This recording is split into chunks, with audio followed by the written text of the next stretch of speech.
Hello and welcome to a new video. In today's video, we're going to take a look at some battles here for the Sunshine Cup. I asked on Twitter to get some test battles here done for this new cup that has been available before. To be fair, like there hasn't been really a new cup recently, right? I actually don't even remember the last actual new cup. But anyway, we're going to take a look at a very interesting team. I guess with the recent meta updates, every cup is kind of new. Like the meta has been shifting a lot, like really a lot has been shifting in the meta. Basically, back in the day, the meta was really stale. You got like maybe one or two new Pokemon each season that was like really good, and then like a few like more spicy picks. I feel like most of the time, metas currently just don't stay the same anymore. Like they just completely shift around. And I guess it has both positive as well as negative effects, of course, for people who start into PvP. It can very well be the case that the one expensive Pokemon you build this season is going to be gone next season. But yeah, it still gives you a little bit more, I don't know, diversity here. Also, this is going to be the year, or like the season of the World Championship. So the next update is going to be even crazier again. So I'm going to be curious on what's going to happen then. But the first battle, we have the opponent quitting against us. The next opponent made one mistake with their team, because there's a Pokemon on this team, which is coming in here right now, that they are not allowed to use. This cup only allows you to use normal, ground, the fire and grass type Pokemon. So basically everything that's sunny boosted plus normal type Pokemon is the meta that you have here. I feel like you could have done a little bit better of a job with the sunshine meta. But anyway, we're going to take a look here now at the Surfetch, which we should have not been battling against. Don't think it is allowed to use, but we're still going to have a very solid matchup here. We're going to have the Jumpluff against us. We're going to keep, of course, our lead still alive, because we need it against the Macargo. They swap out into the Macargo, which you can punish now with the Rock Tomb, which is not going to be enough to knock them out, but is going to be enough to get the shield from the opponent, which is great. If they want to go for a charge move here, they can go for a charge move. I think I could have went ahead and went for a charge move as well, but I'm not too sure if I win CMP type. I do think I would win CMP type, to be fair. Would have helped me a little bit, but it doesn't really matter, because we would be able to knock them out with this move here anyway. So let's see if they got a shield or not. They decide to no shield, and with that it's down to the Jumpluff. I can stop out of here. I can catch the Aerial Ace, which is actually perfect, because I don't want to get hit by this move on my other Pokemon, because it would knock me out. Here I can take one, even though it's super effective. And with that, we are going to be able to win this battle quite easily here as well. And we are going to be able to move on to the next opponent. Bit of a shorter video. I asked for battles way too early in the morning, so yeah, sorry about that. I was quite early awake, but like most of my followers on Twitter as well are from America, I think. So yeah, they were most likely asleep, and the people in Europe, yeah, most likely had better things to be doing as well. So yeah, that wasn't the best time to ask for battles, but still, we're going to take a look here at quite a few battles still, with a lot of interesting Pokemon. I do think that Ursaring, by the way, is a cool pick for this meta. Very similar to Zangoose. Zangoose has actually the exact same moveset, I think. Needy? No, it has Night Slash over Swift, I guess. In this moveset, both of them are going to be very solid in this meta. As you see here, Flygon is coming in there as well. I do think that Flygon is very good in this meta as well. I do think Dragon Tail, though, is going to be the one fast move that you really want to run on it, because Dragon Tail is just going to have basically no resistance, which is kind of cool in a meta where you have grass types available as well. Having the ground type damage isn't as important as having that dragon type damage, which of course is going to be basically having no resistance. Literally, there's basically no steel type that is good or allowed. Like there's one good one, which is Ferrothorn, I think. And there is next to no fairy type that is good or allowed. There's Wigglytuff, which is allowed, but in a meta where fire type Pokemon are quite dominant, not too sure on how this would go. But as we will see here in this battle, we are going to be able to go for that big energy ball, knock out that Quagsire, and knock out that Flygon. Good game to the opponent. Moving on, we are going to take a look here now at the Piloswine. Piloswine, we're going to take a look at how this is going to work out. This is one of the worst possible league matchups that I could imagine. So let's take a look at this. We are going to be able to go ahead and go for that Shadow Punch against the opponent. That is alright by me. We're going to be able to get some nice shields here from the opponent, which is cool. We can go for another charge move. This will allow us to get hopefully the KO. It doesn't, it gets the shield, but we can align ourselves. We can align our Abomasnow now, which is cool because we can go for the full farm down. And with going for the full farm down, we are going to be able to get a ton of energy here, which is so nice in this meta. Abomasnow has next to no answers. Like, Abomasnow is a really, really good one for sure. And as we will see, we are going to be able to go for that Weather Ball against the opponent here, doing some solid damage against the Clodsire. And I thought that this Weather Ball is going to be enough to knock them out. But let's take a look at this. The opponent is going to be able to survive with a 1 HP, and they swap out just there into the Swampert, which is alright by me. I have to go for this move. That's what I thought, but I should have just swapped out straight away. I don't know why I stayed in here. I think I thought I would go for the full farm down, but I don't think I'm actually going to be able to do it like this. So, big mistake by me. If I just swapped out straight away, I would have won this battle guaranteed, I think. Unless, I guess, maybe if they had Earthquake, it would have been a bit more tricky. But, yeah, as we will see, they're going to be able to knock me out here. I can farm them down, but they actually have a charge move on the Clodsire. Misplay by me for sure. I should have just swapped out straight away and I would have won this one.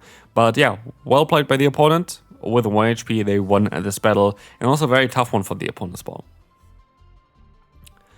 So yeah, let's take a look here at the next opponent. We're going to have here Noctowl in the lead. Of course, the worst possible one that I could imagine, but as we will see here, we are going to be able to go for our Rock Tomb against the opponent's Vigoroth. Vigoroth, again, another hard counter. But I thought that one Grass Knot from this range should well be enough to knock them out. I can take a hit even if it's a Rock Slide, and I was wrong. It is not going to be enough to knock them out. They survive with 1 HP and a Dream here, and that is going to be quite a bit of a difficult one for us because, yeah, this is now going to not allow us to align ourselves. We can still take a hit here, which is kind of alright for me. But as you see, we're going to have now the Abomasnow up against the, yeah, Dapul, which is kind of an interesting team here from the opponent anyway. It's like more Pokemon that you would have seen in like teams back in the day, but like not really nowadays anymore. Like both Dapul as well as Vigoroth got nerfed quite significantly with Body Slam specifically for both of them, but also count on Vigoroth and Rockset and Vigoroth all got nerfed. So interesting to see a team like this. Still very good against the team that we are running though, so we are in a bit of a trouble. But as you see, the Noctowl is going to have to take now a charge move from us. But I was thinking my best bet is to just swap out of here because they could farm us down. And I hope I can go for the Dynamic Punch. I need to get to the Dynamic Punch in time. I don't even get to the Shadow Punch in time. And with that, that is going to be a very good game as there's nothing we can do here. As that Weather Ball is clearly not going to be enough to knock out the bulky Noctowl, a Pokemon from past metas that maybe still has some play in this one. Gonna be something interesting to investigate. Anyway, I would love to hear from you down below in the comment section. What Pokemon should I try out for the next meta? Like, is there any Pokemon that you're curious about? I want to try out some of the more interesting Pokemon and not just like going for the hard meta team. I want to try to make like a mix of like legend teams and like cool fun teams. So yeah, hopefully you're gonna enjoy the content that's coming up next week as well. But as you will see here as well against the opponent, we are going to be able to go ahead and go for the Rock Tomb. This is going to get the shield from them. We can try to go for the full farm down here as well. But as you see here, Swift is coming through. We're gonna try our best, but the opponent is going to be able to knock us out. We can still go into our Golurk, and we have a shield advantage now for our Abomasnow. In comes the Gligar again. We have to use a shield, of course, against the aerial ace of the opponent. But to be fair, Abomasnow is such a good Pokemon in this meta. I can tell you that already, just from the few battles I did. Abomasnow is like such a core breaker. Like, if you get out the Fire-type Pokemon from the opponent, you're gonna be in such a good spot with this thing here. So I would really recommend you to give Abomasnow a try. It's, from this team, the Pokemon that I found most impressive. I did like Golurk. I do think that there are maybe some metas where Golurk is even better than what we see here. But as you see, Energy Ball is going to take the KO against the Swampert. And again, Abomasnow is going to be in such a good position where we're going to be able to just win the battle. It was definitely the best Pokemon here. Abomasnow is such a core breaker for this meta. But again, I might make another dedicated video towards this thing. Next up, we are going to see the Talonflame here against us. Oh, how do you play against Talonflame with this team? You stay in. Just play out the matchup.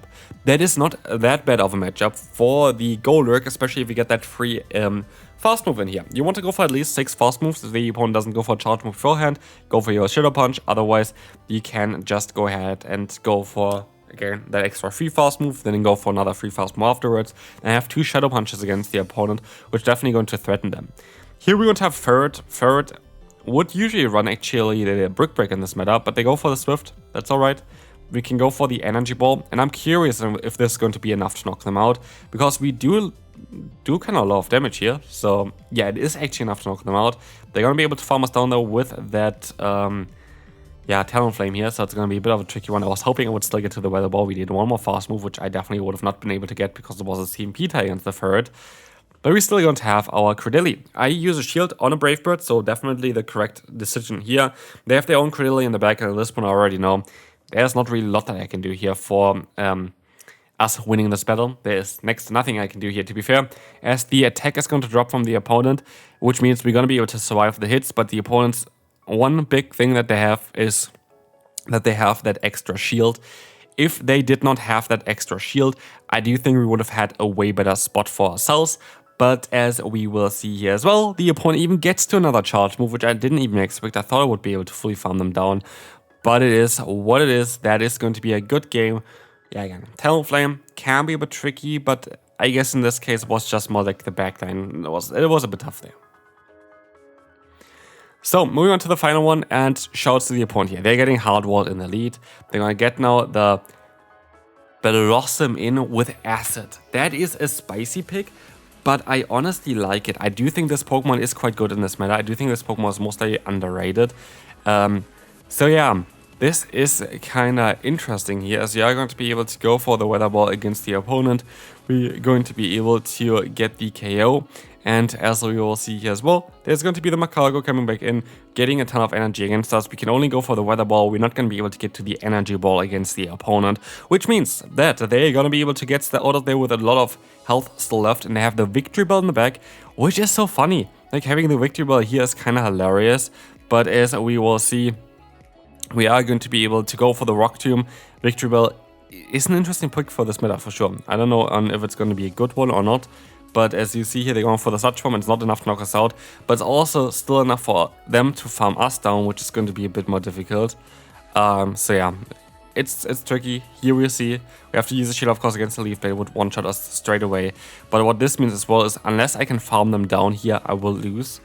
And I will lose, even though I actually had a very favorable matchup for myself. But the opponent played it quite well, and I feel like the backline was still, while they are grass types, quite difficult, because my answer was weak to the poison typing that they had as well. So yeah, good game to the opponent. Well played. Hopefully you enjoyed this video. Hopefully you have a lot of fun in this meta, and I will see you then. Bye bye.